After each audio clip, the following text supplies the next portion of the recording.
भूगोल बना के तुर रहा तो सब तो जिहड़ी पहल है, क्योंकि हर एक लेखक की इच्छा होती है कि वो मरण तो बाद भी जिउंदा रहे।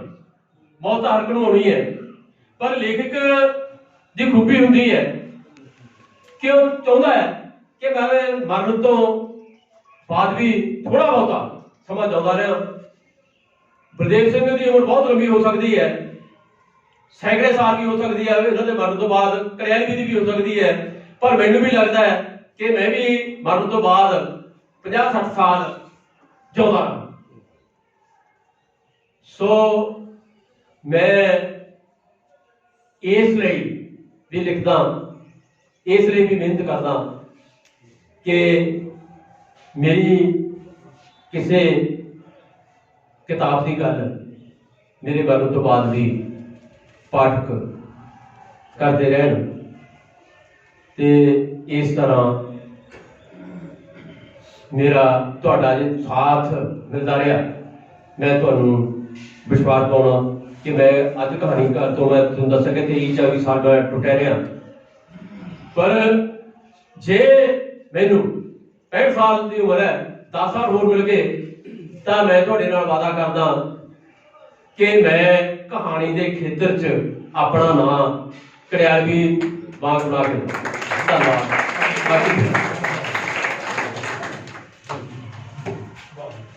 बहुत अच्छा। सारे मेरा ख्याल भी इन्होंने परतां जिहड़ियां आपकी जिंदगी दियां लेख लीजियां खोल के तुहाडे सामने रख दित्तियां। ये भावें शरीर पक्षों कमजोर ने पर मानसिक तौर पर बहुत शक्तिशाली बंदा है। ये शब्दों का भी शक्तिशाली है तो शब्द जिहदे कोल शब्द शक्तिशाली होण, मन शक्तिशाली होवे ना, वो बंदे दूजिਆਂ ਨੂੰ ਢਾ ਦਿੰਦਾ ਜਿਹੜੇ ਵੱਡੇ ਤੋਂ ਵੱਡੇ ਪਹਿलवान होण। सो इस करके एक तो यह गल उभरी है, दूजी कहता भी स्थितियां परिस्थितियां बंदे नूं बनाउंदियां लेख। एक कहने डिग्रियां लेख के नहीं बनाउंदियां, बिल्कुल ठीक है गल। बहुत सारे कमल दे कि होर बथेरे हैगे ने जिन्होंने इन्ने पढ़ाई नहीं की, मुड़ के बाद भी डिग्रियां उन्होंने पिछे फिरदियां। तुसीं कमल नूं जिहड़ा है तुहानूं पता है कि जिहड़ी डिग्री जिहड़ी हैगी ऑनररी डिग्री जिहड़ी हैगी उसनूं PhD की मिल चुकी सी। इस तरह जो है लिखण का ही कहता मैंने फिक्र है कि गल आई है कि कुल वक्ती लेखक ने हुण इन्हां बारे संखेप जिहड़ा है कोई सवाल जिहड़ा है तुहानूं एक साह ले लिया इन्होंने, जे किसी ने पूछना है तो तुसीं वो पूछ सकते हो। सब तो पहला चटानी जी, उस तो बाद आ जाओ।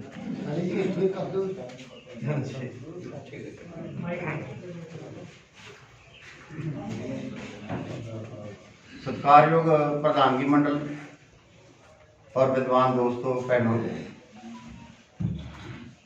सवाल पूछना दे नाल मेरी उत्तेजना ज़्यादा हैगी है कि डॉक्टर सुरजीत बराड़ जी पहला कह चुके हैं कि मेरा भी कुछ राबता रहा है बुआ जी नाल। मेरे ख्याल दे विच मैं जे झूठ ना बोलां तो इस हॉल दे विच बराड़ जी दे नाल मेरी सब तो वध नेड़ता बुआ जी नाल है, क्योंकि मैं बाघे पुराणे नूं बिलोंग करदा तो जिन्ना हस्तियों का नाम इन्होंने लिया वो मेरे भी गुरु रहे। मैनूं याद है कि इन्होंने अपनी फोटोग्राफी के नाल ना साहित्यक पिंड दे विच भी इन्हां दा नाम सी, जिहदे च जसवीर सिंह सी जिहड़े बैंक च गए, मैनेजर रिटायर हुए ने, गुरमीत सिंह और अमृतलाल जी, उन्होंने नाम तुसीं नहीं लिया। अमृतलाल जी गुप्ता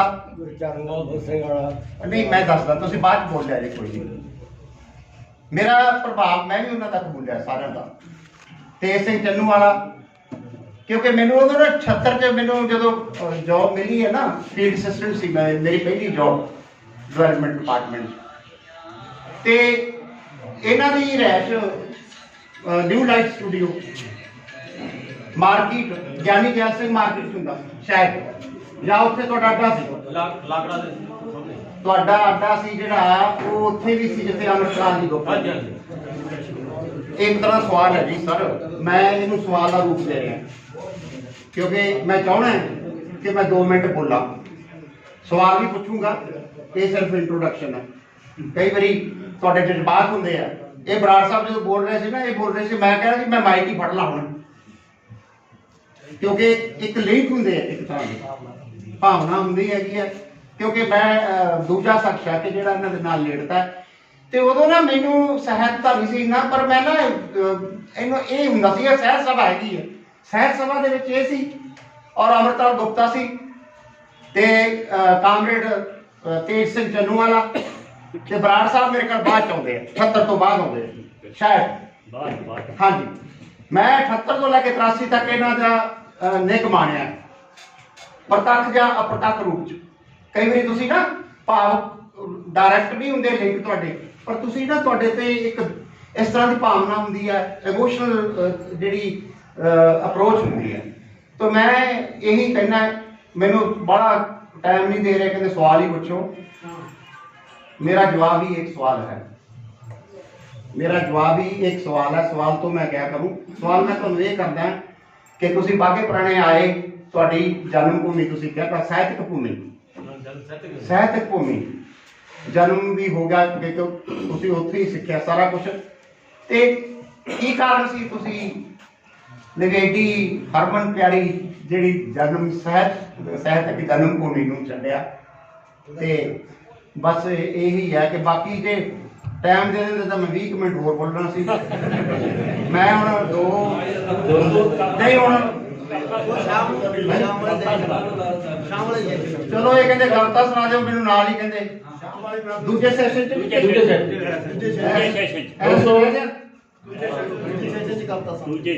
ਹਾਂਜੀ। ਚਲੋ ਖੈਰ, ਮੈਨੂੰ ਗ੍ਰੇਸ ਦਾ ਟਾਈਮ ਦਿੱਤਾ ਇਹਨਾਂ ਨੇ, ਕਹਿੰਦੇ ਅਗਲੇ ਸੈਸ਼ਨ ਦੇ ਵਿੱਚ, ਤੇ ਮੈਨੂੰ ਬਹੁਤ ਖੁਸ਼ੀ ਹੋਈ ਹੈ ਕਿ ਜੈਰਾਮ ਕੱਕੜ ਜੀ ਬੈਠੇ ਆ।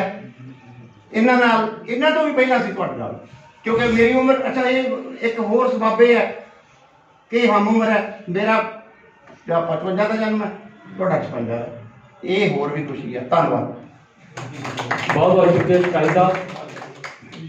ਮੈਂ ਹੁਣ ਸਿੱਧਾ ਹੀ ਆਉਂਦਾ, ਸਿੱਧਾ ਹੀ ਪੁੱਛੋ ਸਵਾਲ। ਬਹੁਤ ਬਹੁਤ ਸ਼ੁਕਰੀਆ ਚਟਾਨੀ ਸਾਹਿਬ।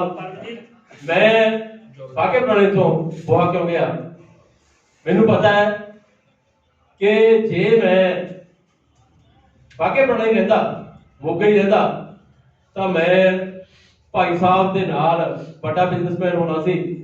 ਪਰ ਉੱਥੇ ਮੈਂ ਨਾ ਅਸਲ 'ਚ ਮੇਰਾ ਜਿਹੜਾ ਪਿਛੋਕੜ ਹੈ, ਮੈਨੂੰ ਮੇਰੀ ਭੂਆ ਨੇ ਗੋਦ ਪਾਇਆ ਹੋਇਆ ਸੀ।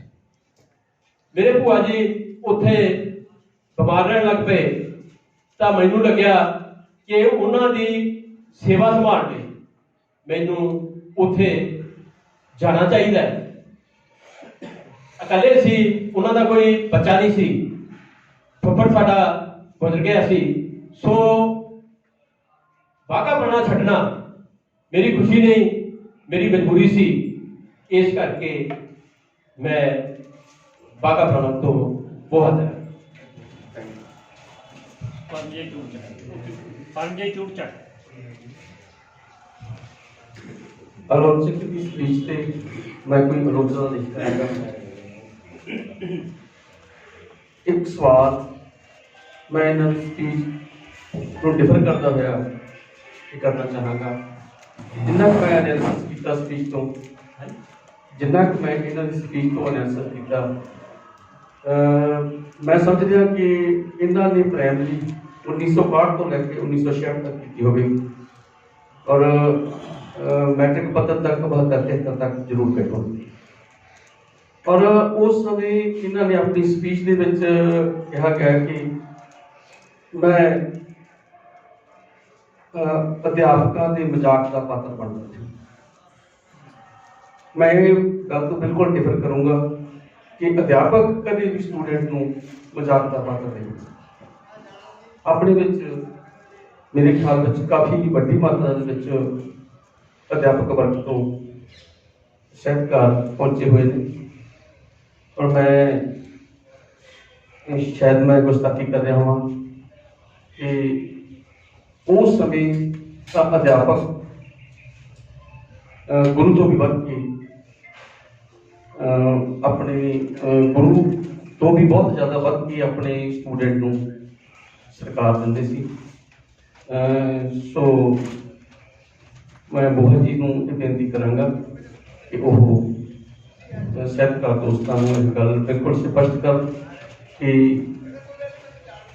ਅਧਿਆਪਕ ਤੋਂ ਉਹ ਇੱਕ ਸਰੀਰਕ ਕਮਜ਼ੋਰੀ ਦੀ ਵਜ੍ਹਾ ਦੇ ਨਾਲ ਮਜ਼ਾਕ ਦਾ ਪਾਤਰ ਕਿਵੇਂ ਬਣੇ, ਇਹ ਜਿਹੜੀ ਗੱਲ ਹੈ ਮੇਰੇ ਖਿਆਲ ਦੇ ਵਿੱਚ ਸਾਰੇ ਸਾਹਿਤਕਾਰ ਦੋਸਤਾਂ ਦੀ ਅੱਜ ਨਹੀਂ ਹੁੰਦੀ। Thank you. ਸਤਿਕਾਰਯੋਗ ਸਵਾਗਤਕਰਤਾ ਜੀ, ਮੈਂ ਤੁਹਾਡੀ ਗੱਲ ਨਾਲ ਕੋਈ ਸਹਿਮਤ ਹੈ ਕਿ ਅਧਿਆਪਕ ਕਦੇ ਵੀ ਵਿਦਿਆਰਥੀ ਦਾ ਮਜ਼ਾਕ ਨਹੀਂ ਉਡਾਉਂਦਾ। ਮੈਂ ਇਸ ਗੱਲ ਦੀ ਤਾਰੀਫ ਵੀ ਕੀਤੀ ਹੈ ਕਿ ਮੈਨੂੰ ਮੇਰੇ ਅਧਿਆਪਕ ਨੇ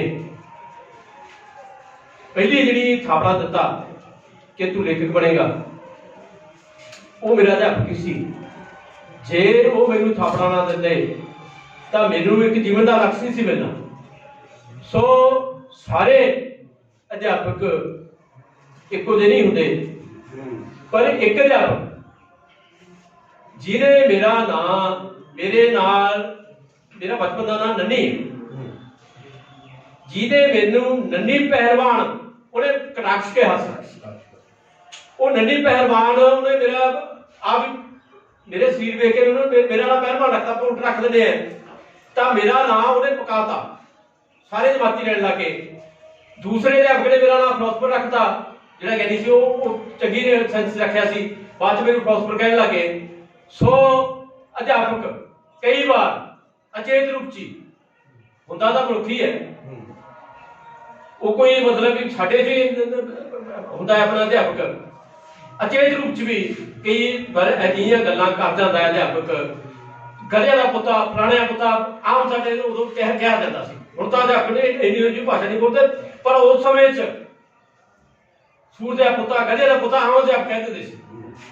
ਇਸ ਕਰਕੇ ਇੱਕ ਅਧਿਆਪਕ ਨੇ, ਮੈਂ ਉਹਨੂੰ ਅਜੇ ਵੀ ਕਦੇ ਵੀ ਮਾਫ ਨਹੀਂ ਕਰਦਾ। ਮੇਰੇ ਦਿਮਾਗ 'ਚ ਉਹਦਾ ਅਜੇ ਵੀ ਰੰਜਿਸ਼ ਹੈ, ਜਿਹਨੇ ਮੈਨੂੰ ਮੇਰਾ ਨਾਮ ਨੰਨੀ ਪਹਿਲਵਾਨ ਰੱਖਿਆ ਤੇ ਮੇਰੀ ਚੇੜ ਪਈ। ਇਸ ਕਰਕੇ ਮੈਨੂੰ ਲੱਗਦਾ ਹੈ ਕਿ ਮੈਂ ਜਿੰਨਾ ਉਸ ਅਧਿਆਪਕ ਦਾ, ਉਹ ਜਿਹੜੀ ਗਿਆਨੀ ਰਣਜੀਤ ਸਿੰਘ ਦੀ ਜਿਹਦੀ ਮੈਂ ਗੱਲ ਕੀਤੀ ਹੈ, ਉਹਦੀ ਫੋਟੋ ਅਜੇ ਵੀ ਮੇਰੀ ਲਾਇਬ੍ਰੇਰੀ 'ਚ ਸਥਾਪਿਤ ਹੈ, ਮੈਂ ਲਾਈ ਹੋਈ ਹੈ ਕਿ ਆਹ ਬੰਦੇ ਨੇ ਮੈਨੂੰ ਲੇਖਕ ਬਣਾਇਆ। ਤੇ ਉਸ ਬੰਦੇ ਨੂੰ ਮੈਂ ਕਦੇ ਯਾਦ ਨਹੀਂ ਕਰਨਾ ਚਾਹੁੰਦਾ, ਅੱਜ ਰੂਬਰੂ ਸੀ, ਮੈਨੂੰ ਗੱਲ ਕਰਨੀ ਪਈ। ਹੋਰ ਕੋਈ? ਹਾਂਜੀ,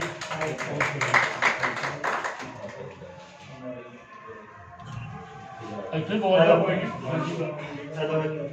ਹਾਂਜੀ ਮੈਂ ਬੋਲਦਾ। ਹਾਂਜੀ। ਅੱਛਾ ਜੀ, ਬੋਹਾ ਜੀ, ਤੁਸੀਂ ਵੱਖ-ਵੱਖ ਵਿਧਾਵਾਂ ਵਿੱਚ ਪਹਿਲਾਂ ਕਵਿਤਾ, ਫਿਰ ਮਿੰਨੀ ਕਹਾਣੀ, ਫਿਰ ਕਹਾਣੀ, ਤੇ ਫਿਰ ਆਲੋਚਨਾ ਦੇ ਖੇਤਰ ਵਿੱਚ ਵੱਖ-ਵੱਖ ਵਿਧਾਵਾਂ ਵਿੱਚ ਤੁਸੀਂ ਵਿਚਰੇ ਹੋ। ਤੁਸੀਂ ਕੀ ਮਹਿਸੂਸ ਕਰਦੇ ਹੋ ਇਸ ਵੇਲੇ ਵੀ ਇਹਨਾਂ ਵਿਧਾਵਾਂ ਵਿੱਚੋਂ ਕਿਹੜੀ ਵਿਧਾ ਜਿਹੜੀ ਹੈ ਉਹਦੇ ਵਿੱਚ ਸਮਾਜਿਕ ਤੇ ਸਾਹਿਤਕ ਖੇਤਰ ਵਿੱਚ ਤੁਸੀਂ ਜ਼ਿਆਦਾ ਮਾਨ ਸਨਮਾਨ ਲਿਆ ਮਹਿਸੂਸ ਕਰਦੇ ਹੋ? ਤੇ ਇਹਨਾਂ ਵਿਧਾਵਾਂ ਵਿੱਚੋਂ ਤੁਸੀਂ ਕਿਹੜੀ ਵਿਧਾ ਵਿੱਚੋਂ ਸਮਾਜਿਕ ਤੇ ਸਾਹਿਤਕ ਖੇਤਰ ਵਿੱਚ ਆਪਣਾ ਮਾਨ ਸਨਮਾਨ ਜਾਂ ਦਿਲਚਸਪੀ ਮਹਿਸੂਸ ਕਰਦੇ ਹੋ? ਆਪ ਨੂੰ ਦੇ ਦਿਓ, ਉੱਥੇ ਕਹਿੰਦੇ ਇਹਦੀ ਆਵਾਜ਼ ਨਹੀਂ ਸੁਣਦੀ, ਆਹੀ ਦੇ ਪਿੱਛੇ ਕਹਿੰਦੇ ਆਵਾਜ਼ ਨਹੀਂ ਸੁਣਦੀ। ਤੁਹਾਡਾ ਸਵਾਲ ਬਹੁਤ ਵਧੀਆ ਹੈ। ਕੋਈ ਵੀ ਵਿਧਾ, ਮੈਂ ਇਹ ਨਹੀਂ ਕਹਿੰਦਾ ਕਿ ਇਹ ਘੱਟ ਅਸਰਦਾਰ ਹੈ, ਸਾਰੀਆਂ ਵਿਧਾਵਾਂ ਸਾਹਿਤ ਦੀਆਂ ਤੇ ਸਾਰੇ ਲੇਖਕ ਆਪਣੇ ਆਪਣੇ ਪੱਧਰ ਤੇ ਸਾਹਿਤ ਦੇ ਖੇਤਰ 'ਚ ਵਾਧਾ ਕਰ ਰਹੇ ਨੇ, ਉਹਦੀ ਗੁਣਵੱਤਾ ਵਧਾ ਰਹੇ ਨੇ। ਪਰ ਮੈਂ ਆਪਣੇ ਜਿਵੇਂ ਬੋਲਦਿਆਂ ਦੱਸਿਆ ਸੀ ਕਿ ਮੈਨੂੰ ਸਭ ਤੋਂ ਵੱਧ ਜਿਹੜੀ ਸੰਤੁਸ਼ਟੀ ਹੈ ਉਹ ਕਹਾਣੀ ਲਿਖ ਕੇ ਮਿਲਦੀ ਹੈ, ਤੇ ਮੈਂ ਦੁਬਾਰਾ ਫਿਰ ਇਸੇ ਸੰਤੁਸ਼ਟੀ ਦੇ ਕਾਰਨ ਹੀ 23 ਸਾਲ ਬਾਅਦ ਫਿਰ ਕਹਾਣੀ ਨਾਲ ਜੁੜਿਆ, ਤੇ ਹੁਣ ਮੈਂ ਲਗਾਤਾਰ ਜੁੜਿਆ। ਅਮਰ ਕੋਲ ਗਿਆ।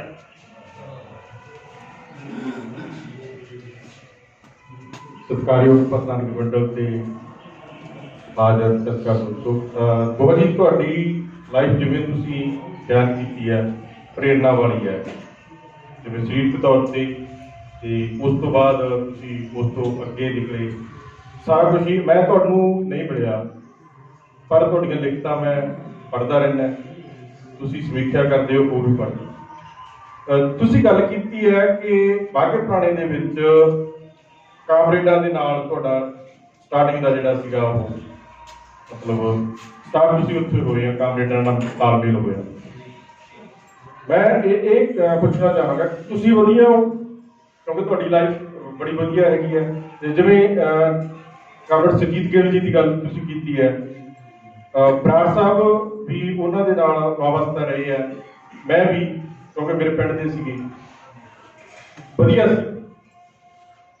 ਪਰ ਅੱਜ ਜੋ ਫੇਸਬੁੱਕ ਤੇ ਜਾਂ ਹੋਰ ਹੋ ਰਿਹਾ ਕਾਮਰੇਡਾਂ ਬਾਰੇ, ਜਦੋਂ ਕੋਈ ਵੀ ਗੱਲ ਕਹਿੰਦਾ ਉਹ ਕਾਮਰੇਡ ਹੋਊਗਾ, ਇੱਕ ਤਾਂ ਉਹ ਮੈਨੂੰ ਦੱਸੋ ਵੀ ਕੀ ਮਤਲਬ ਕਾਮਰੇਡ ਅਸਲ 'ਚ ਕੀ ਹੁੰਦੇ। ਦੂਜੀ ਗੱਲ ਕਿ ਜੇ ਹਾਲ ਦੇ ਵਿੱਚ ਤੁਸੀਂ ਨਿਗਾਹ ਮਾਰੋ, ਮੈਂ ਨਿਗਾਹ ਮਾਰੀ ਹੈ, ਤੇ 25 ਤੋਂ ਥੱਲੇ ਵਾਲੇ ਮੈਨੂੰ 2 ਬੰਦੇ ਹੀ ਦਿਸੇ ਆ, ਹਰਵਿੰਦਰ ਬੈਠਾ ਜਾਂ ਸਰਜੀਤ ਹੋਣਗੇ। 25 ਤੋਂ ਉੱਪਰ ਆਏ ਸੀ ਸਾਰੇ। ਨੌਜਵਾਨ ਜਿਹੜਾ ਹੈਗਾ ਕਿਤਾਬਾਂ ਤੋਂ ਦੂਰ ਹੋ ਰਿਹਾ। ਮੈਂ ਸਕੂਲ ਦੇ ਵਿੱਚ ਵੀ ਗੱਲ ਕੀਤੀ, ਲਾਇਬ੍ਰੇਰੀਅਨ ਨਾਲ ਵੀ ਇਹਨਾਂ ਨਾਲ ਗੱਲ ਕੀਤੀ, ਉਹ ਕਹਿੰਦੇ ਵੀ ਬੱਚੇ ਆ ਹੀ ਨਹੀਂ ਰਹੇ ਕਿਤਾਬਾਂ ਮਤਲਬ ਪੜ੍ਹਨ ਵਾਸਤੇ, ਲਿਜਾਣ ਵਾਸਤੇ। ਜੋ ਆਉਂਦੇ ਆ ਉਹਨਾਂ ਨੂੰ ਧੱਕੇ ਦੇ ਨਾਲ ਟੀਚਰ ਵੱਲੋਂ ਕਿਹਾ ਜਾਂਦਾ ਹੈ ਵੀ ਆਹ ਭਾਈ ਕਿਤਾਬ ਆ, ਤੁਸੀਂ ਇਹ ਪੜ੍ਹ ਲਓ, ਜਾਂ ਮਤਲਬ ਸਿਲੇਬਸ ਦੇ ਵਿੱਚ ਇਹ ਹੈਗੀ ਆ। ਸੋ ਤੁਸੀਂ ਨੌਜਵਾਨੀ ਨੂੰ ਕਿਤਾਬਾਂ ਵੱਲ ਮੋੜ ਲਈ ਕੀ ਯਤਨ ਕਰ ਰਹੇ ਹੋ? ਕੋਈ 2 ਕੁਐਸਚਨ ਨੇ। ਧੰਨਵਾਦ।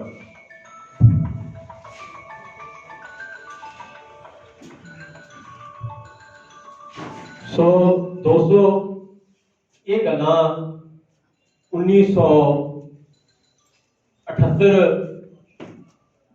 ਤੋਂ 1980 ਤੱਕ ਦੀਆਂ ਨੇ, ਜਦੋਂ ਮੈਂ ਕਾਮਰੇਡਾਂ ਤੇ ਸੰਗਤ ਦੀ ਗੱਲ ਕੀਤੀ। ਅੱਜ ਤੇ ਕੱਲ, ਯਾਨੀ ਜਿਸ ਸਮੇਂ ਦੀ ਮੈਂ ਗੱਲ ਕਰ ਰਿਹਾ, ਉਹਦੇ ਵਿੱਚ ਬਹੁਤ ਕੁਝ ਬਦਲਾਅ ਆਇਆ ਹੈ। ਕਾਮਰੇਡਾਂ ਦੇ ਵੀ ਹੁਣ ਪਹਿਲਾਂ ਵਾਲੇ ਅਰਥ ਨਹੀਂ ਰਹੇ, ਪਹਿਲਾਂ ਵਾਲੀ ਪ੍ਰਤੀਬੱਧਤਾ ਨਹੀਂ ਰਹੀ। ਮੈਂ ਇਸ ਗੱਲ ਨੂੰ ਥੋੜਾ ਜਿਹਾ ਸਤਿਕਾਰਦਾ, ਕਿਉਂਕਿ ਵਿਸ਼ਵੀਕਰਨ ਦੇ ਦੌਰ ਨੇ ਬਹੁਤ ਕੁਝ ਸਾਡੇ 'ਚ ਬਦਲਿਆ। ਸੋ ਮੈਂ ਕਾਮਰੇਡਾਂ ਦਾ ਉਸ ਸਮੇਂ ਦਾ ਸਤਿਕਾਰ ਇਸ ਕਰਕੇ ਕਰਦਾ ਕਿਉਂਕਿ ਉਹਨਾਂ ਨੇ ਮੈਨੂੰ ਸਾਹਿਤ ਦਾ ਪਾਠਕ ਬਣਾਇਆ। ਉਸ ਸਮੇਂ ਇੱਕ ਪ੍ਰੀਤ ਲੜੀ, ਅਸੀਂ ਸਾਰੇ ਪੜ੍ਹਦੇ ਸੀ ਉਸ ਸਮੇਂ, ਕੋਈ ਅਜਿਹਾ ਲੇਖਕ ਨਹੀਂ ਸੀ ਜਦੋਂ ਪ੍ਰੀਤ ਲੜੀ ਨਾ ਪੜ੍ਹਦਾ ਹੋਵੇ, ਤੇ ਜਿਹੜਾ ਪ੍ਰੀਤ ਲੜੀ ਨਹੀਂ ਸੀ ਪੜ੍ਹਦਾ ਉਹਨੂੰ ਅਸੀਂ ਸਮਝਦੇ ਸੀ ਕਿ ਸਾਹਿਤ ਦੇ ਖੇਤਰ 'ਚ ਆ ਹੀ ਨਹੀਂ ਸਕਦਾ। ਪ੍ਰੀਤ ਲੜੀ ਤੇ ਪ੍ਰਗਤੀ ਪ੍ਰਕਾਸ਼ਨ ਮਾਸਕੋ ਦੀਆਂ ਜਿਹੜੀਆਂ ਕਿਤਾਬਾਂ ਬੜੀਆਂ ਸਸਤੇ ਰੇਟ 'ਚ ਉਸ ਸਮੇਂ ਮਿਲਦੀਆਂ ਸੀ। ਦੇਸੀ ਤੇ ਵਿਦੇਸ਼ੀ ਜਿਹੜਾ ਸਾਹਿਤ, ਉਹ ਮੈਂ ਕਾਮਰੇਡ ਲੇਖਕਾਂ ਦੀ ਸੰਗਤ 'ਚ ਰਹਿ ਕੇ ਪੜ੍ਹਨਾ ਸਿੱਖਿਆ, ਤੇ ਇਸ ਕਰਕੇ ਮੈਂ ਉਸ ਸਮੇਂ ਦੇ ਕਾਮਰੇਡਾਂ ਦਾ ਬਹੁਤ ਸਤਿਕਾਰ ਕਰਦਾ। ਦੂਸਰਾ, ਤੁਸੀਂ ਸਵਾਲ ਕੀਤਾ ਹੈ ਕਿ ਮੈਂ ਕੀ ਕਰ ਰਿਹਾ ਨਵੇਂ ਪਾਠਕ ਬਣਾਉਣ ਲਈ। ਦੋਸਤੋ, ਸ਼ਾਇਦ ਕਿਉਂਕਿ ਅਖਬਾਰਾਂ ਦੇ ਐਡੀਸ਼ਨ ਹੁਣ ਵੱਖ-ਵੱਖ ਹੋ ਗਏ, ਇੱਧਰ ਮੋਗਾ ਐਡੀਸ਼ਨ ਛਪਦਾ ਹੈ, ਉਧਰ ਸਾਡੇ ਕੰਨੀ ਮਾਨਸਾ ਬਠਿੰਡਾ ਐਡੀਸ਼ਨ ਛਪਦਾ ਹੈ। ਇਸ ਕਰਕੇ ਮੇਰੀਆਂ ਸਰਗਰਮੀਆਂ ਸ਼ਾਇਦ ਉਸ ਰੂਪ 'ਚ ਤੁਹਾਡੇ ਤੱਕ ਨਹੀਂ ਪਹੁੰਚੀਆਂ, ਪਰ ਫੇਸਬੁੱਕ ਰਾਹੀਂ ਮੇਰੀ ਕੋਸ਼ਿਸ਼ ਰਹਿੰਦੀ ਹੈ ਕਿ ਮੈਂ ਦੱਸ ਸਕਾਂ ਕਿ ਮੈਂ ਨਵੇਂ ਪਾਠਕ ਪੈਦਾ ਕਰਨ ਲਈ ਕੀ ਕਰ ਰਿਹਾ। ਮੈਂ ਆਪਣੇ ਖੇਤਰ ਦੇ ਹਰ ਸਕੂਲ 'ਚ 2-2 ਰਾਊਂਡ ਆਏ ਨੇ। ਇੱਕ 100 ਸਕੂਲ ਮੈਂ ਇਕੱਠਾ ਇੱਕ ਵਾਰੀ ਕੱਢਿਆ। ਇੱਕ ਵਾਰੀ ਮੈਂ ਨਸ਼ੇ ਮੁਕਤ ਕਰਨ ਜਦੋਂ ਮਤਲਬ ਜ਼ਿਆਦਾ ਦੌਰ ਚੱਲਿਆ ਸੀ, ਮੈਂ ਨੌਜਵਾਨਾਂ ਨੂੰ ਜਿਹੜੇ ਨਸ਼ੇ ਦੇ ਦੁਰਪ੍ਰਭਾਵ ਦੱਸਣ ਵਾਸਤੇ ਟੂਰ ਕੱਢਿਆ। ਤੇ ਦੂਸਰਾ ਟੂਰ ਕੱਢਿਆ ਮੈਂ ਕਿ ਸਾਹਿਤ ਦੇ ਪਾਠ ਕਿਵੇਂ ਪੜ੍ਹੀਏ। ਮੈਂ ਇੱਕ ਲੜੀ ਸ਼ੁਰੂ ਕੀਤੀ ਭਾਸ਼ਣਾਂ ਦੀ ਆਪਣੇ ਸਾਡੇ ਮਾਨਸਾ ਦੇ ਸਕੂਲਾਂ 'ਚ, ਜਾਂ ਜਿੱਥੋਂ ਵੀ ਮਾਨਸਾ ਤੋਂ ਬਾਹਰ ਦੇ ਜਿੱਥੇ ਮੈਨੂੰ ਬੁਲਾਵਾ ਆਉਂਦਾ ਸੀ ਉੱਥੇ ਮੈਂ ਜਾਂਦਾ ਰਿਹਾ। ਮੈਂ ਆਪਣੇ ਪਿੰਡ 'ਚ ਲਾਇਬ੍ਰੇਰੀ ਸਥਾਪਿਤ ਕੀਤੀ।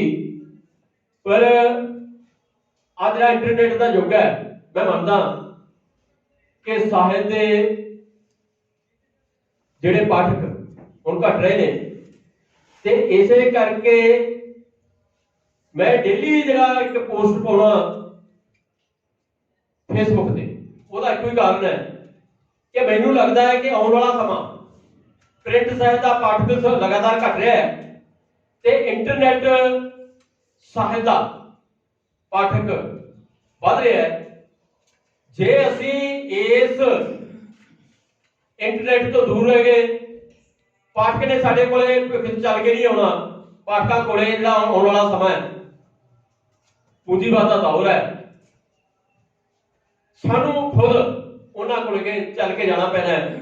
ਇਸ ਕਰਕੇ ਮੈਂ ਆਪਣੇ ਵੱਲੋਂ ਬਹੁਤ ਪੁਰਜੋਰ ਕੋਸ਼ਿਸ਼ ਕਰ ਰਿਹਾ ਕਿ ਬਲਦੇਵ ਸਿੰਘ ਵਰਗੇ, ਸੁਰਜੀਤ ਸਿੰਘ ਘੋੜੀਆ ਵਰਗੇ, ਸੁਰਜੀਤ ਬਰਾੜ ਵਰਗੇ ਲੇਖਕਾਂ ਨੂੰ ਵੇਖ ਕੇ ਜੇ ਮੈਂ ਲੇਖਕ ਬਣਿਆ ਤੇ ਮੇਰੇ ਇਲਾਕੇ 'ਚ ਕੁਝ ਲੇਖਕ ਪੈਦਾ ਹੋ ਸਕਣ। ਮੇਰੇ ਤੇ ਕੁਝ ਪੁਰਾਣੇ ਲੇਖਕਾਂ ਨੂੰ ਮਿਲਾ ਵੀ ਰਹਿੰਦਾ ਹੈ ਕਿ ਤੂੰ ਨਵੇਂ ਲੇਖਕਾਂ ਨੂੰ ਚੱਕਦਾ, ਪਰ ਮੈਨੂੰ ਲੱਗਦਾ ਹੈ ਕਿ ਕੋਈ ਵੀ ਜਿਹੜਾ ਲੇਖਕ ਹੁੰਦਾ ਉਹ ਜਮਾਂਦਰੂ ਲੇਖਕ ਨਹੀਂ ਹੁੰਦਾ। ਉਹ ਪਹਿਲਾਂ ਬਾਲ ਲੇਖਕ ਹੁੰਦਾ ਹੈ, ਫਿਰ ਹੌਲੀ ਹੌਲੀ ਤਰੱਕੀ ਕਰਦਾ ਉਹ ਬਲਦੇਵ ਸਿੰਘ ਬਣਦਾ। ਰਾਮ ਸਰੂਪ ਔਰਖੀ ਅਸੀਂ ਜਾਣਦੇ ਹਾਂ, ਪਹਿਲਾਂ ਪੱਤਰਾਂ ਲਿਖਦਾ ਰਿਹਾ, ਕਿੰਨਾ ਵੱਡਾ ਨਾਂ ਹੈ। ਸੰਤ ਰਾਮ ਅਸੀਂ ਸਿਰੇ ਪੜ੍ਹਦਾ ਰਿਹਾ ਤੇ ਬਲਦੇਵ ਸਿੰਘ ਜਾਂ ਗੁਰਮੀਤ ਕਰਿਆਲੀ ਦਾ ਵੀ ਕਦੇ ਕੋਈ ਛੋਟਾ ਮੁੱਢ ਹੋਵੇਗਾ। ਇਸ ਕਰਕੇ ਮੇਰੀ ਕੋਸ਼ਿਸ਼ ਰਹਿੰਦੀ ਹੈ ਕਿ ਪਤਾ ਨਹੀਂ ਕਿਹੜਾ ਇਹਨਾਂ ਤੋਂ ਬਲਦੇਵ ਸਿੰਘ ਬਣ ਜੇ। ਮੈਂ ਨਵੇਂ ਲੇਖਕਾਂ ਨੂੰ ਉਤਸ਼ਾਹ ਕਰ ਲਈ, ਜਿਹਦੇ 'ਚ ਮੈਨੂੰ ਕੋਈ ਚੰਗੀ ਕਿਤਾਬ ਲੱਗੇ ਮੈਂ ਉਹ ਪੁਰਾਣੇ ਲੇਖਕ ਨਾਲੋਂ ਵੱਧ ਕੇ, ਕਿਉਂਕਿ ਮੈਨੂੰ ਪਤਾ ਬਲਦੇਵ ਸਿੰਘ ਬਾਰੇ ਲਿਖਣ ਵਾਲੇ ਬਹੁਤ ਲੇਖਕ ਨੇ, ਗੁਰਮੀਤ ਕਰਿਆਲੀ ਵਰਗੇ ਬਹੁਤ ਲੇਖਕ ਨੇ। ਜਿਹੜੀ ਚੰਗੀ ਲੇਖਕ ਹੈ, ਜਿਹਦੇ ਮੈਨੂੰ ਲੱਗੇ ਟੈਲੈਂਟ ਹੈ, ਉਹ ਮੈਂ ਪਹਿਲ ਦੇ ਆਧਾਰ ਤੇ ਉਹਨੂੰ ਪ੍ਰਮੋਟ ਕਰਨ ਦੀ ਕੋਸ਼ਿਸ਼ ਕਰਦਾ। ਹਾਂਜੀ ਸ਼ਰਮਾ ਜੀ।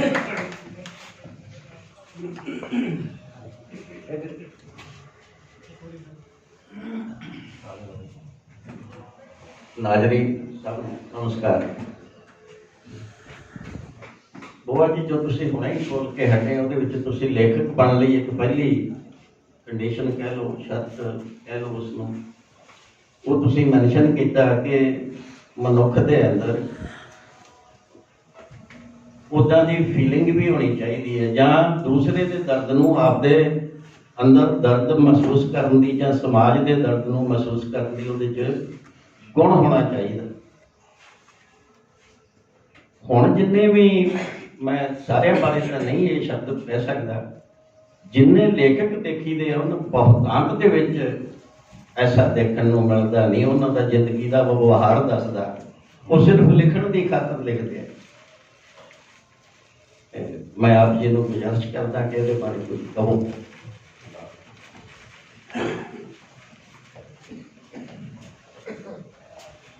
ਮੈਨੂੰ ਉਹਨਾਂ ਬਾਰੇ ਵਿਸ਼ੇਸ਼ ਤੌਰ ਤੇ ਕਹਿਣ ਦੀ ਇਸ ਲਈ ਲੋੜ ਨਹੀਂ ਕਿ ਮੈਂ ਆਪਣੇ ਭਾਸ਼ਣ 'ਚ ਪਹਿਲੇ ਕਹਿ ਦਿੱਤਾ ਹੈ ਕਿ ਉਹ ਲੇਖਕ ਹੋਣ ਦਾ ਭਰਮ ਭਾਲ ਰਹੇ ਨੇ, ਉਹ ਅਸਲ ਲੇਖਕ ਹੁੰਦੇ ਹੀ ਨਹੀਂ।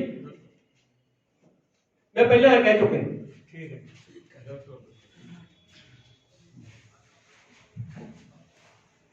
ਬੁਆ ਜੀ, ਤੁਸੀਂ ਪੱਤਰਕਾਰਤਾ ਵੀ ਕੀਤੀ ਹੈ, ਲੋਕਾਂ ਦੇ ਵਿੱਚ ਵਿਚਰੇ ਹੋ, ਨੇੜਿਓਂ ਜਾ ਕੇ ਉਹਨਾਂ ਦੇ ਦਰਦ ਹੰਡਾਏ ਹੈ, ਔਰ ਸਾਹਿਤ ਦੇ ਖੇਤਰ ਵਿੱਚ ਵੀ ਤੁਸੀਂ ਬਹੁਤ ਨਾਮ ਕਮਾਇਆ ਹੈ।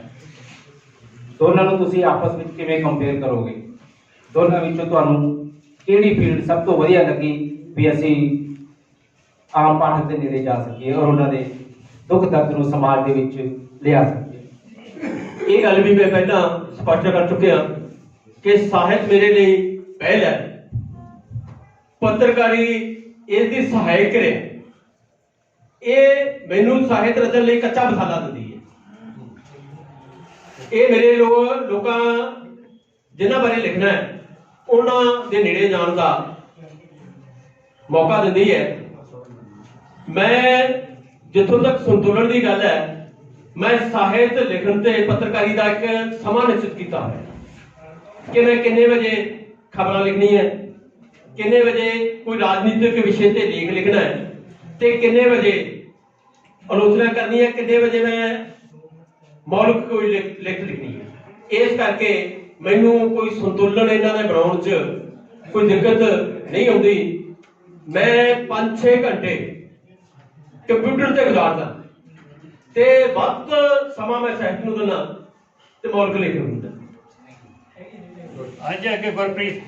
ਹਾਂਜੀ ਬਹੁਤ ਜੀ, ਤੁਸੀਂ ਇੱਕ ਗੱਲ ਕਹੀ ਵੀ ਜਦੋਂ ਦਿਮਾਗ 'ਚ ਕੁਝ ਨਹੀਂ ਹੁੰਦਾ ਤੁਸੀਂ ਉਦੋਂ ਵੀ ਲਿਖਦੇ ਆ। ਹਾਂਜੀ, ਤੇ ਕੀ ਉਸ ਨੂੰ ਤੁਸੀਂ ਵਧੀਆ ਸਾਹਿਤ ਮੰਨਦੇ ਆ ਜਾਂ ਮਾਨਤਾ ਮਿਲੀ ਇਹੋ ਜਿਹੇ ਸਾਹਿਤ ਨੂੰ ਕਿ ਆਪ ਦੀ ਸੰਤੁਸ਼ਟੀ ਵਾਸਤੇ ਲਿਖਦੇ ਆ? ਨਹੀਂ, ਜਦੋਂ ਕੁਝ ਵੀ ਨਹੀਂ ਹੁੰਦਾ ਉਦੋਂ ਵੀ ਜਦੋਂ ਅਸੀਂ ਲਿਖਦੇ ਆ ਨਾ, ਉਹ ਜ਼ਰੂਰੀ ਕਿ ਅਸੀਂ ਛਪਾਉਣੇ ਆ।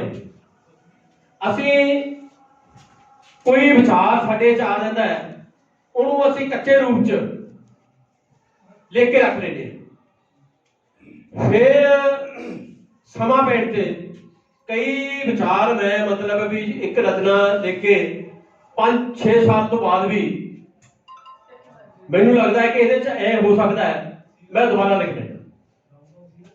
ਇਸ ਕਰਕੇ ਇੱਕ ਮੇਰਾ ਰੂਟੀਨ ਨਾਲ ਟੁੱਟੇ, ਇਸ ਕਰਕੇ ਜਦੋਂ ਇੱਕ ਵਾਰੀ ਆਪਣਾ ਰੂਟੀਨ ਟੁੱਟ ਜਾਏ ਆਪਣੇ ਫਲੋ 'ਚ ਆ ਜਾਂਦੀ ਹੈ ਲਿਖਣ 'ਚ। ਇਸ ਕਰਕੇ ਮੈਂ ਕੁਝ ਪਰਚਿਆਂ ਦੇ ਲੜੀਵਾਰ ਕਾਲਮ ਲਿਖਦਾ ਰਹਿਣਾ, ਕਿਉਂਕਿ ਮੈਨੂੰ ਪਤਾ ਹੈ ਕਿ ਜੇ ਅਸੀਂ ਇੱਕ ਵਾਰੀ ਲਿਖਣਾ ਛੱਡ ਕੇ ਸਾਡਾ ਇੱਕ ਵਾਰੀ ਆਲਸ ਬੈਠ ਗਿਆ, ਇਹ ਫਿਰ ਆਲਸ ਸਾਡਾ ਜਾਂਦਾ ਨਹੀਂ, ਫਿਰ ਸਾਨੂੰ ਰਚਨਾ ਸੁਧਣੀ ਹਟ ਜਾਂਦੀ ਹੈ।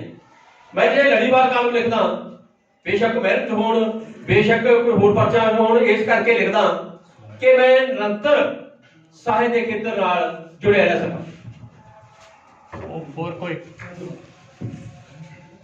ਸਭ ਤੁਹਾਨੂੰ ਸਾਹਿਤਕ ਖੇਤਰ ਦੇ ਵਿੱਚ ਜਿਹੜੀ ਤੁਸੀਂ ਆਪ ਕਹਿ ਰਹੇ ਹੋ ਵੀ ਬਾਘਾ ਪੁਰਾਣਾ ਦੀ ਧਰਤੀ ਨੇ ਦਿੱਤੀ ਚਿੰਗਾਈ ਤੇ ਤੁਸੀਂ ਮਤਲਬ ਫਿਰ ਨਜ਼ਰ ਬਾਘਾ ਪੁਰਾਣਾ ਦੀ ਬਜਾਏ ਨਜ਼ਰ ਬੋਹਾ ਕਿਵੇਂ ਬਣੇ?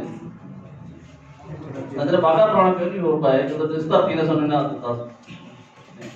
ਜਦੋਂ ਮੈਂ ਬਾਘਾ ਪੁਰਾਣਾ ਆਇਆ ਤਾਂ ਮੈਂ ਆਪਣੇ ਨਾਲ, ਮੇਰੇ ਸਾਰੇ ਭਰਾ ਹੀ ਕੱਕੜ ਲਿਖਦੇ ਨੇ, ਮੇਰੇ ਮੁੰਡੇ ਵੀ ਕੱਕੜ ਲਿਖਦੇ ਨੇ, ਅਸੀਂ ਕੱਕੜ ਖਾਨਦਾਨ ਦੇ ਨਾਲ ਜਾਣੇ ਜਾਣੇ ਆ। ਮੈਂ ਵੀ ਕੱਕੜ ਲਿਖਦਾ ਸੀ, ਨਜ਼ਰਬਾਜ਼ ਕੱਕੜ।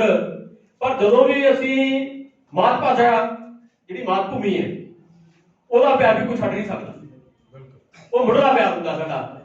ਜਦੋਂ ਮੈਂ ਆਇਆ ਇੱਥੇ ਤਾਂ ਮੈਂ ਸੁਰਜੀਤ ਗਿੱਲ ਦੇ ਸੁਝਾਅ ਤੇ ਕਾਮਰੇਡ ਸੁਰਜੀਤ ਗਿੱਲ ਨੇ ਮੈਨੂੰ ਸੁਝਾਅ ਦਿੱਤਾ ਕਿ ਤੂੰ ਆ ਕੱਕੜ ਕੁੱਕੜ ਛੱਡ ਯਾਰ, ਜਿਹਦੇ ਪਤਾ ਲੱਗੇ ਤੂੰ ਆਪਣੇ ਪਿੰਡ ਦਾ ਨਾਮ ਜੋ। ਉਹਨਾਂ ਦੇ ਸੁਝਾਅ ਤੇ ਮੈਂ ਨਿਰੰਜਨ ਕੁਮਾਰ ਪਹਿਲਾਂ ਕੁਮਾਰ ਲਾਇਆ ਤੇ ਫਿਰ ਉਹਨਾਂ ਦੇ ਸੁਝਾਅ ਤੇ ਹੀ ਕੁਮਾਰ ਵੀ ਉਹਨਾਂ ਨੇ ਕਹਿੰਦਾ ਇਹ ਵੀ ਸਟੋ ਕੱਟਦੇ, ਕਿਉਂ ਆਪਾਂ ਕਹਿੰਦਾ ਹਿੰਦੂ ਸਿੱਖ ਆਪਾਂ ਇਹਨਾਂ ਗੱਲਾਂ ਤੋਂ ਉੱਪਰ ਉੱਠਣਾ, ਇਹ ਪਤਾ ਨਾ ਲੱਗੇ ਸਾਡੀ ਪਛਾਣ ਕੀ ਹੈ। ਮੈਂ ਉਹਨਾਂ ਦੇ ਸੁਝਾਅ ਤੇ ਨਿਰੰਜਨ ਕੁਮਾਰ ਕੱਕੜ ਤੋਂ ਪਹਿਲਾਂ ਨਿਰੰਜਨ ਕੁਮਾਰ ਬੋਹਾ ਬਣਿਆ ਤੇ ਫਿਰ ਕੱਲਾ ਨਿਰੰਜਨ ਬੋਹਾ ਬਣਿਆ। ਹੋਰ ਕੋਈ? हेलो सब श्री नजन बोहर जी, ਤੁਸੀਂ ਗੱਲ ਕੀਤੀ ਕਿ ਇੱਕ ਲੇਖਕ ਹੋਣਾ ਤੇ ਇੱਕ ਲੇਖਕ ਹੋਣ ਦਾ ਭਰਮ ਕਰਨਾ, ਇਹਨਾਂ ਦੋਹਾਂ ਵਿੱਚੋਂ ਨੂੰ ਥੋੜ੍ਹਾ ਜਿਹਾ ਸਪਸ਼ਟ ਕਰ ਦਿਓ, ਕਿਉਂਕਿ ਜਦੋਂ ਵੀ ਕੋਈ ਬੰਦਾ ਪਹਿਲਾਂ ਲਿਖਣਾ ਸ਼ੁਰੂ ਕਰਦਾ ਹੈ, ਚਾਹੇ ਉਹ ਫੱਟੀ ਤੇ ਪੰਜਾਬੀ 35 ਜਾਂ ਲਿਪੀ ਹੀ ਲਿਖੇ, ਉਦੋਂ ਉਹ ਲਿਖਣ ਦੀ ਕੋਸ਼ਿਸ਼ ਕਰਦਾ ਹੈ, ਉਹ ਪਰਪੱਕ ਵੀ ਹੋ ਜਾਂਦਾ ਹੈ। ਉਦੋਂ ਉਹਦੇ ਮਨ 'ਚ ਕੋਈ ਨਹੀਂ ਹੁੰਦਾ ਲੇਖਕ ਹੋਣ ਦਾ ਨਹੀਂ, ਫਿਰ ਪੜ੍ਹਦਾ ਹੈ ਉਹ, ਫਿਰ ਉਹ ਕੋਸ਼ਿਸ਼ ਕਰਦਾ, ਜਿਵੇਂ ਬੱਚਾ ਤੁਰਨ ਦੀ ਕੋਸ਼ਿਸ਼ ਕਰਦਾ ਹੈ, ਫਿਰ ਉਹ ਦੌੜਾਕ ਵੀ ਬਣ ਜਾਂਦਾ, ਮਿਲਖਾ ਸਿੰਘ ਵੀ ਬਣ ਜਾਂਦਾ ਹੈ। ਕੀ ਆਪਾਂ ਜਿਹੜਾ ਹੈਗਾ ਮੁੱਢਲੀ ਅਵਸਥਾ ਹੈ ਉਹਨੂੰ ਭਰਮ ਪਾਲਣਾ ਕਹਾਂਗੇ ਜਾਂ ਮਿਲਖਾ ਸਿੰਘ ਬਣਨ ਨੂੰ ਭਰਮ ਕਹਾਂਗੇ? ਤੁਸੀਂ ਮੇਰੇ ਕਹਿਣ ਨੂੰ ਸ਼ਾਇਦ ਉਹਨਾਂ ਅਰਥਾਂ 'ਚ ਨਹੀਂ ਲਿਆ ਜਿਹੜਾ ਮੈਂ ਕਹਿਣਾ ਚਾਹੁੰਦਾ। ਭਰਮ ਪਾਲਣਾ, ਜਦੋਂ ਸਾਡੀਆਂ ਲਿਖਤਾਂ ਸਾਡੇ ਆਪਣੇ ਵਿਚਾਰਾਂ ਤੋਂ ਉੱਡ ਜਾਂਦੀਆਂ, ਸਾਡੇ ਆਪਣੇ ਜੀਵਨ 'ਚ ਲਾਗੂ ਨਹੀਂ ਹੁੰਦੀਆਂ, ਮੈਂ ਉਹਨੂੰ ਭਰਮ ਪਾਲਣਾ ਕਹਿੰਦਾ। ਠੀਕ ਹੈ। ਤੇ ਜਦੋਂ ਜਿਹੜਾ ਕੁਝ ਅਸੀਂ ਲਿਖਦੇ ਆ ਉਹਦੇ ਮੁਤਾਬਕ ਜ਼ਿੰਦਗੀ ਜਿਉਂਦੇ ਆ। ਮੈਂ 2 ਕਿਤਾਬਾਂ ਲਿਖੀਆਂ, ਮੇਰੇ ਹਿੱਸੇ ਦਾ ਅਦਬੀ ਸੱਚ ਤੇ ਅਦਬ ਦੀਆਂ ਪਰਤਾਂ। ਉਹਦੇ 'ਚ ਜਿਹੜੇ ਸਾਹਿਤ ਦੇ ਜਿਹੜੇ ਨਕਾਰਾਤਮਕ ਰੁਝਾਨ ਹੈ ਉਹਨਾਂ ਬਾਰੇ ਮੈਂ ਉਂਗਲ ਰੱਖੀ ਹੈ ਕਿ ਮਾੜਾ ਹੋ ਰਿਹਾ ਹੈ। ਉਹ ਕਿਤਾਬਾਂ ਮੇਰੇ ਆਪ ਦੇ ਦੁਆਲੇ ਵਾਰਤਾ ਕੰਮ ਕਰਦੀਆਂ ਨੇ ਕਿ ਕੱਲ ਤਾਂ ਤੂੰ ਫਲਾਣੇ ਨੂੰ ਤਾਂ ਇਹ ਕਹਿੰਦਾ ਸੀ, ਸ਼ਕਤੀ ਮੈਂ ਨਾਮ ਹੀ ਲਿਆ, ਇਸ਼ਾਰੇ ਬਹੁਤ ਕੀਤੇ ਹੈ ਕਿ ਸਾਹਿਤ 'ਚ ਮਾੜਾ ਕੁਝ ਹੋ ਰਿਹਾ ਹੈ। ਸੋ ਮੇਰੀ ਕੋਸ਼ਿਸ਼ ਰਹਿੰਦੀ ਹੈ ਕਿ ਜਿਹੜਾ ਮੈਂ ਲਿਖਦਾ ਉਹ ਮੇਰੇ ਜੀਵਨ ਤੇ ਪਹਿਲਾਂ ਲਾਗੂ ਹੋਵੇ, ਤੇ ਜਿਹੜਾ ਲਿਖਤਾਂ ਨੂੰ, ਆਪਣੀਆਂ ਲਿਖਤਾਂ ਨੂੰ ਅਸੀਂ ਜੀਵਨ 'ਚ ਆਪਣੇ ਤੇ ਲਾਗੂ ਕਰਦੇ ਹਾਂ ਉਹ ਅਸਲ ਲੇਖਕ ਹੈ। ਤੇ ਜਿਹੜਾ ਕੇਵਲ ਲਿਖਦਾ ਹੈ, ਸ਼ਰਾਬ ਦੇ ਪੀਣ ਦੇ ਬੜੀਆਂ ਬੁਰਾਈਆਂ ਦੱਸਦਾ ਹੈ ਤੇ ਆਪ ਨੂੰ ਡੱਕਿਆ ਹੁੰਦਾ ਹੈ, ਉਹ ਮੇਰੇ ਖਿਆਲ ਤੇ ਲੇਖਕ ਹੋਣ ਦਾ ਭਰਮ ਪਾਉਂਦੇ। ਬਹੁਤ ਸਰ ਜੀ ਪਲੀਜ਼। ਕਾਮਰੇਡ ਲਹਿਰ ਨੇ ਸਾਨੂੰ ਬਹੁਤ ਬੁੱਧ ਜੀ ਵੀ ਦਿੱਤੇ ਨੇ, ਇਹ 'ਚ ਕੋਈ ਸ਼ੱਕ ਨਹੀਂ ਜੀ। ਬਹੁਤ ਉੱਚੀ ਪੱਧਰ ਤੇ ਚਲੇ ਵੀ ਗਏ ਨੇ ਤੇ ਬਾਅਦ ਵਿੱਚ ਉਹਨਾਂ ਨੇ ਸਮੇਂ ਮੁਤਾਬਕ ਆਪਣੀਆਂ ਪਾਰਟੀਆਂ ਅਲੱਗ-ਅਲੱਗ ਜੁਆਇਨ ਕਰ ਲਈਆਂ। ਬਾਅਦ ਵਿੱਚ ਉਹੀ ਬੁੱਧੀਜੀਵੀਆਂ ਨੇ ਕਾਮਰੇਡ ਲਹਿਰ ਨੂੰ ਬੁਰਾ ਵੀ ਕਿਹਾ। ਇਹ ਕਿਉਂ ਕਿਹਾ ਜੀ, ਕੀ ਕਾਰਨ ਸੀ ਇਹ? ਦੋਸਤੋ, ਮੈਂ ਇੱਕ ਸਵਾਲ ਦੇ ਜਵਾਬ ਤੋਂ ਪਹਿਲਾਂ ਵੀ ਸਪਸ਼ਟ ਕਰ ਚੁੱਕਿਆ ਕਿ ਮੇਰੇ ਸਮੇਂ ਦੇ ਕਾਮਰੇਡਾਂ ਦੇ ਹੁਣ ਦੇ ਸਮੇਂ ਦੇ ਕਾਮਰੇਡਾਂ 'ਚ ਕੁਝ ਫਰਕ ਪਿਆ, ਤੇ ਇਸੇ ਫਰਕ 'ਚ ਤੁਹਾਡੇ ਸਵਾਲ ਦਾ ਜਵਾਬ ਹੈ। ਜਿਹੜੀ ਪੂੰਜੀਵਾਦ ਵਰਤਾਰਾ ਹੈ ਇਹ ਬਹੁਤ ਪ੍ਰਭਾਵ ਪਾਇਆ ਹੈ, ਖਾਸ ਤੌਰ ਤੇ ਜਦੋਂ ਵਿਸ਼ਵੀਕਰਨ ਦਾ ਦੌਰ ਚੱਲਿਆ। ਸਾਡੇ ਜਿਹੜੀ ਇਹ ਪ੍ਰਤੀਬੱਧਤਾ ਉਹ ਬਹੁਤ ਥਿੜਕੀ ਹੈ ਪਹਿਲਾਂ ਨਾਲੋਂ। ਹੁਣ ਵਾਲਾ ਕਾਮਰੇਡ ਤੇ ਪਹਿਲਾਂ ਵਾਲੇ ਕਾਮਰੇਡ 'ਚ ਬਹੁਤ ਫਰਕ ਹੈ। ਇਸ ਕਰਕੇ ਕੋਈ ਜੇ ਪਾਰਟੀ ਬਦਲਦਾ ਹੈ, ਕੋਈ ਸਿਧਾਂਤ ਬਦਲਦਾ ਹੈ, ਤਾਂ ਇਸ ਨੂੰ ਤੁਸੀਂ ਪੂੰਜੀਵਾਦੀ ਵਰਤਾਰੇ ਦਾ ਪ੍ਰਭਾਵ ਸਮਝ ਸਕਦੇ। शुक्रिया, क्योंकि एक संक्षेप जी ਹਾਂਜੀ, ਮੈਂ ਸਰ ਸਭਾ 'ਚ ਪਹਿਲੀ ਵਾਰੀ ਆਇਆ ਤੁਹਾਡੇ 'ਚ, ਤੇ ਮੈਂ ਇੱਥੋਂ ਦਾ ਵਾਸੀ ਨਹੀਂ ਗਾ, ਮੈਂ ਕੈਨੇਡਾ ਦਾ ਵਾਸੀ ਹਾਂ। ਮੇਰਾ ਨਾਮ ਕਾਮਰੇਡ ਸਰਦੇਵ ਸਿੰਘ ਢਾਲੀਵਾਲ, ਪਿੰਡ ਧੂਰਕੋਟ। ਹੁਣ ਮੈਨੂੰ 21 ਸਾਲ ਹੋ ਗਏ ਉੱਥੇ ਗਏ ਨੂੰ। ਜਿਹੜੀ ਪ੍ਰਧਾਨਗੀ ਮੰਡਲ ਦੇਖਦਾ, ਮੈਂ ਤਾਂ ਆਇਆ ਸੀ ਅੱਜ ਦੇਖਣ, ਦਰਸ਼ਨ ਕਰਨ ਬੋਹਾ ਜੀ ਦੇ। ਕਿਉਂ ਕਰਨ ਦਰਸ਼ਨ ਆਇਆ ਸੀ? ਇੱਕ ਕਿਤਾਬ ਲਿਖਾਈ ਹੈ ਮੈਂ ਸੁਖਦੇਵ ਸਿੰਘ ਛੱਟਣ ਵਾਲੇ, ਕਾਲੇ ਪਾਣੀਆਂ ਦਾ ਸੁੱਚਾ ਮੋਤੀ। ਮੇਰੇ ਫਾਦਰ ਬਾਰੇ ਸੀ, ਗੁਰਬਖਸ਼ ਸਿੰਘ ਕਾਲੇ ਬਾਰੇ, ਤੇ ਮੈਂ ਉਹਦੇ 'ਚ ਤੁਸੀਂ ਕੁਝ ਲਿਖਿਆ ਸੀ। ਮੈਂ ਤਾਂ ਤੁਹਾਡੇ ਦਰਸ਼ਨ ਹੀ ਕਰਨ ਆਇਆ ਸੀ ਅੱਜ ਵੀ। ਬੋਹਾ ਜੀ ਨੇ ਕੀ ਲਿਖਿਆ ਮੈਂ ਤੁਹਾਡੇ ਬਾਰੇ ਕੁਝ ਜਾਣਦਾ ਨਹੀਂ ਸੀ, ਤੇ ਨਵੇਂ ਜਾਣਦੇ ਸੀ। ਹੁਣ ਥੋੜਾ ਬਹੁਤਾ ਤੁਹਾਡੇ ਬਾਰੇ ਪੜ੍ਹਦਾ, ਤੇ ਜਿਹੜੇ ਪ੍ਰਧਾਨਗੀ ਮੰਡਲ 'ਚ ਬੈਠੇ ਆ ਬਲਦੇਵ ਜੀ ਵੀ ਚੰਗੀ ਤਰ੍ਹਾਂ ਮੇਰੇ ਪਿਆਰੇ ਆ। ਜੀ ਵੀ ਮੈਨੂੰ ਟੋਰਾਂਟੋ ਮਿਲ ਕੇ ਆਏ ਆ। ਭਾਵਾਂ ਇਹਦਾ ਮੇਰਾ ਲੰਬਾ ਵੀ ਆਸੇ ਪਾਸੇ ਫਿਰਦੇ ਰਹੇ, ਮੈਂ ਇਹਨਾਂ ਨੂੰ ਇਹਦਾ ਵੀ ਮੈਨੂੰ ਟਾਈਮ ਦਿਓ, ਆਪਣੇ ਬੈਠਾ ਵੀ ਮੈਂ ਨਹੀਂ ਟਾਈਮ ਦਿੱਤਾ। ਤੇ ਦੂਜੇ ਤਰ੍ਹਾਂ ਮੁੰਡੇ ਮੇਰੇ ਆਪਣੇ ਆ, ਜਗਤਾਰ ਸਿੰਘ ਸੈਦੋ ਕੇ ਬੈਠਾ, ਇੱਧਰ ਅਮਰੀਕ ਸਿੰਘ ਸੈਦੋ ਕੇ ਬੈਠਾ। ਸਾਰੇ ਪ੍ਰਧਾਨ ਮੰਡਲ ਇੱਕ ਨਵਾਂ ਮੁੰਡਾ ਮੈਨੂੰ ਦੱਸਦਾ ਕਾਲੀ ਵਾਲਾ ਇਹ ਅੱਜ ਕੱਲ ਜ਼ਿਲ੍ਹਾ ਭਾਸ਼ਾ ਅਫਸਰ ਨੇ। ਜਿਹੜਾ ਭਾਸ਼ਾ ਜਿਹੜਾ ਇਹ ਮੁੱਦਾ ਹੀ ਲੱਗਦਾ ਮੈਨੂੰ ਤਾਂ ਮੈਂ ਤਾਂ ਤੁਹਾਡੇ ਤੋਂ ਸਾਰਾ ਜੋ 75 ਸਾਲ ਦਾ ਮੇਰਾ ਖਿਆਲ ਇੱਕ ਅੱਧਾ ਮਿੰਟ ਦੇਖੋ ਵੱਡਾ ਹੋਊਗਾ ਬੰਦੇਵ ਸਿੰਘ ਵੱਡਾ ਹੈ। ਹਾਂ ਬਲਦੇਵ ਸਿੰਘ ਵੱਡਾ ਹੋਊਗਾ ਇੱਕ ਤਾਂ ਹੋਊਗੀ ਤਾਂ ਲੇਖ ਚੋਂ ਬੈਠਾ ਮਗਰ ਤੇ ਮੈਂ ਜਿਹੜਾ ਉੱਥੇ ਸਾਡਾ ਕੰਮ ਥੋੜਾ ਬਹੁਤਾ ਰੁਚੀ ਰੱਖੀ ਦੀ ਆ। ਮੈਂ ਸਿਟੀਜ਼ਨ ਕਰਕੇ ਪੈਨਸ਼ਨ ਲੈਣਾ ਪਹਿਲਾਂ ਹੈਗਾ 3-4 ਮੇਰੇ ਮਨ ਪਰਚਾਵੇ ਆ ਉੱਥੇ ਸਾਹਿਤਕਾਰ ਮੈਂ ਹੈ ਨਹੀਂ ਕਰਨਾ ਮੈਂ ਕੋਈ ਕਵਿਤਾ ਲਿਖਦਾ ਨਾ ਕੋਈ ਗੁਰਗੁਰਤ ਕਰਦਾ ਉੱਥੇ ਇੱਕ ਤਾਂ ਤਾਸ਼ ਖੇਡ ਲਈਦੀ ਆ ਇੱਕ ਅਖਬਾਰ ਪੜ੍ਹ ਲਈਦੇ 3-4 ਤੇ ਇੱਕ ਪੰਜਾਬੀ ਸਾਹਿਤ ਉੱਥੇ ਪੰਜਾਬੀ ਸੱਭਿਆਚਾਰ ਮੰਚ ਬਣਾਇਆ ਵਾ ਟਰੰਕ ਪੂੰਜੀਵਾਦੀ ਕਾਂਗਰਸ ਡੋਲ ਹੋਣ ਜਾਣੀ। ਪੂੰਜੀਵਾਦੀ ਕਰਾਉਣ ਲੱਗੀ ਆਏ ਨੇ ਆ ਇਹ ਉਹਨਾਂ ਦੇ ਸਵਾਲ ਦਾ ਜਵਾਬ ਹੈ ਬੈਠੇ ਇਹੀ ਪੁੱਛਣਾ ਇੱਥੇ ਪੁੱਛਣਾ ਵੀ ਕਿਹੜੀ ਸੀ ਉਹ ਜੇ ਤੁਸੀਂ ਕਿਸੇ ਨੇ ਟਰੰਕ ਤੋਂ ਸਾਹਿਤਕਾਰਾਂ ਦੀ ਮੀਟਿੰਗ ਹੁੰਦੀ ਹੈ ਤੇ ਜਦੋਂ ਆਉਂ ਤਾਂ ਮੈਨੂੰ ਦੱਸ ਸਕਦੇ ਵੀ ਜ਼ਰੂਰ ਆਇਓ ਕਿਉਂਕਿ ਮੇਰਾ ਵੀ ਮਨ ਹੌਲਾ ਹੋ ਜਾਂਦਾ ਤੁਹਾਨੂੰ ਮਿਲ ਕੇ ਮੈਂ ਟਿਕਟ ਟਰੰਕ ਤੋਂ ਘਟਾਵਾਂਗੇ। ਇਹਨਾਂ ਬਾਰੇ ਤਾਂ ਹੁਣ ਮੈਨੂੰ ਕੋਈ ਸਵਾਲ ਮੇਰਾ ਤਾਂ ਹੈ ਨਹੀਂ ਗਾ। ਧੰਨਵਾਦ ਤੁਹਾਡਾ ਸਾਰਿਆਂ ਦਾ। ਬਹੁਤ ਬਹੁਤ ਸ਼ੁਕਰੀਆ। ਬਹੁਤ ਅੱਛੇ ਜਿਹੜੇ ਹੈਗੇ ਸਵਾਲ ਤੁਸੀਂ ਆਏ ਤੇ ਬੋਹਾ ਜੀ ਨੇ ਬੜੇ ਸਪਸ਼ਟ ਉਹਨਾਂ ਦਾ ਜਵਾਬ ਜਿਹੜਾ ਹੈਗਾ ਦਿੱਤਾ। ਮੈਂ ਕਿਉਂਕਿ ਹੁਣ ਕੋਈ ਇਹਦੇ 'ਚ ਟਿੱਪਣੀ ਨਹੀਂ ਕਰਨੀ, ਸਮਾਂ ਬਹੁਤ ਹੋ ਗਿਆ। ਮੈਂ ਸਿਰਫ 2-4 ਮਿੰਟ ਜਿਹੜਾ ਡਾਕਟਰ ਜੈਰਾਮ ਕੱਕੜ ਦਾ ਜਿਹੜੇ ਵੱਡੇ ਭਾਈ ਸਾਹਿਬ ਨੇ ਮੈਂ ਉਹਨਾਂ ਨੂੰ ਸੱਦਾ ਦਿੰਦਾ ਕਿ ਉਹ ਆਪਦੇ ਜਿਹੜੇ ਵਿਚਾਰ ਹੈਗੇ ਆ ਉਹ ਆਪਣੇ ਭਰਾ ਪ੍ਰਤੀ ਕੀ ਸੋਚਦੇ ਨੇ। ਵੈਸੇ ਤਾਂ ਮੈਂ ਚਾਹੁੰਦਾ ਸੀਗਾ ਕਿ